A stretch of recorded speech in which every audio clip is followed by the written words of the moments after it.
I didn't leave that night, but something changed, something I couldn't ignore anymore. Even if I tried, and I did try for days for longer than I'd like to admit, I kept going back to that moment, replaying it, trying to find a version of it where everything still made sense, but every time I ended up in the same place, something wasn't right, and I knew it this time. I couldn't push it down the same way. It didn't disappear. It stayed with me quiet, constant, like a thought that refuses to leave. And the more I tried to ignore it, the louder it became. Not in words, but in feeling that heavy feeling. In my chest, in my stomach, in the way I looked at them, and the way they looked back. Everything felt different now. Even when nothing was happening, I started noticing things. Small things I would have ignored before. The pauses, the distance, the way conversation felt empty. Like we were just filling space instead of actually connecting. And that realization was harder than anything else because it wasn't one moment. It wasn't one mistake. It was everything slowly falling apart right in front of me. And I was still there pretending it wasn't happening. But deep down, I was already gone. I just hadn't accepted it yet, and that's the part. No one talks about leaving doesn't start when you walk away. It starts long before that, in silence, in doubt, in those moments where you feel disconnected, but you don't say anything because saying it would make it real, and I wasn't ready for that. Not yet. I kept waiting for something to change. Waiting for them to notice, to say something to fix it, but they didn't, and maybe they never were going to. And slowly that hope started fading, not all at once, just little by little until one day I realized I wasn't waiting anymore. I was just staying, and that's when it hit me. This wasn't about them anymore. This was about me, about why I was still there even after everything I felt. Even after everything I knew, I stayed because leaving felt bigger than staying. Leaving meant uncertainty, silence, being alone. And I didn't know if I was ready for that. But staying was costing me something I couldn't ignore anymore. It was costing me myself little by little. I stopped recognizing who I was, the way I thought, the way I felt, the way I reacted. Everything was different. Like I had adjusted myself to fit a situation that was never meant for me. And once I saw that I couldn't unsee it, that's when the decision started forming. Not loud, not dramatic, just quiet, steady, like something settling inside me. This is not where I belong. I didn't say it out loud, but I felt it clearly, and for the first time I didn't try to argue with it. I didn't try to explain it away. I just let it be there, and that was new, that was different, because before I would fight that feeling, I would try to change it, but now I just accepted it. And once you accept something like that, everything starts shifting, the way you see things, the way you react, the way you feel.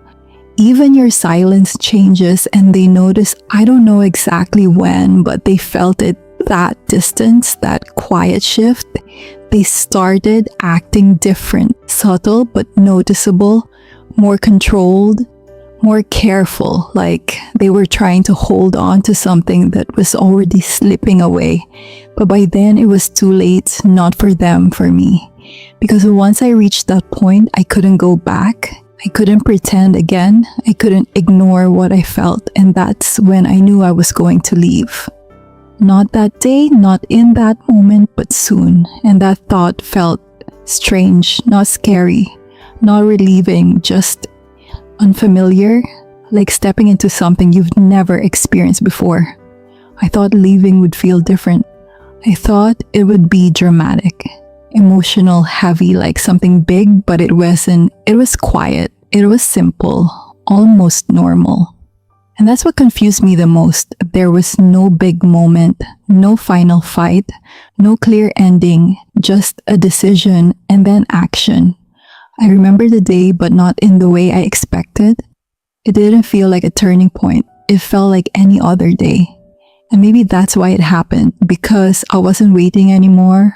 I wasn't hoping anymore. I was just done. Not angry, not emotional, just done. I didn't say much. There wasn't much to say because everything had already been felt long before that moment. I didn't need closure. I didn't need answers. I didn't need anything. I just needed to leave, and I did. And that was it. No scene, no drama, no explosion. Just a quiet ending to something that had already ended a long time ago. I thought I would feel free, lighter, stronger, but I didn't. Not at first. What I felt was silence. And at first I didn't know what to do with it because I was so used to noise, not just external noise, but emotional noise. The tension, the overthinking, the constant need to understand, to fix, to adjust. And suddenly none of that was there. No messages, no reactions, no subtle shifts to analyze, just space. And that space felt unfamiliar, almost uncomfortable. Like something was missing even though I knew nothing was missing. I just wasn't used to peace. I would catch myself reaching for my phone for no reason, expecting something, a message, a reaction, something to pull me back into that pattern. But nothing came. And that silence forced me to sit with myself in a way I hadn't in a long time. I started noticing things about me, the way I thought, the way I reacted, the things I avoided when I was still there. I realized how much of my energy was focused on them, on what they were doing, what they were thinking, how they were feeling, and now all of that attention had nowhere to go. So it turned inward, and that's when it got real because I wasn't distracted anymore. I couldn't escape into the situation or the dynamic or the uncertainty. It was just me and everything I had been avoiding for so long. I had to face the emptiness. Not because something was missing, but because I didn't know how to exist. Without that chaos, and that realization was uncomfortable, but necessary, because for the first time I started understanding that I didn't just leave them. I left a version of myself, the one who tolerated, the one who stayed, the one who ignored. And now I had to figure out who I was without that. And that process wasn't instant, it wasn't easy, but it was real. And for the first time in a long time, I wasn't pretending anymore. Real silence. Not the kind that makes you uncomfortable, but the kind that forces you to sit with yourself. And that was harder than I expected because for the first time, there was nothing to distract me. No tension, no confusion, no emotional chaos, just me and everything I had been avoiding. That's the part. No one prepares you for leaving, doesn't fix everything. It just removes the noise. And once the noise is gone, you're left with what's real. And what's real isn't always easy to face.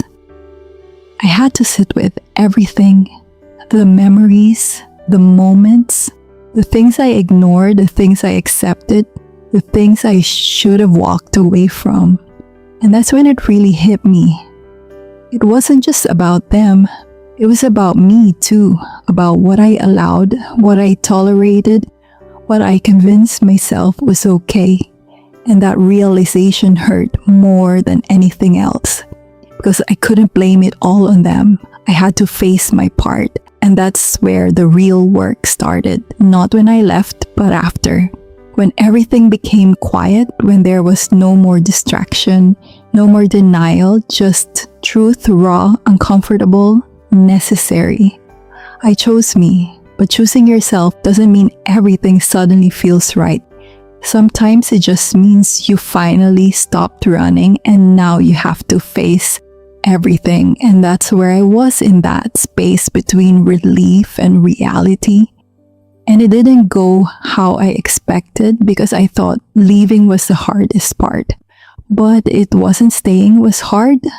Leaving was quiet. But what came after, that's what changed everything. And if you've ever been there, you know exactly what I mean. That moment when it's over, but you're still processing it, still feeling it, still understanding it. Tell me, did it feel the way you expected or did it surprise you?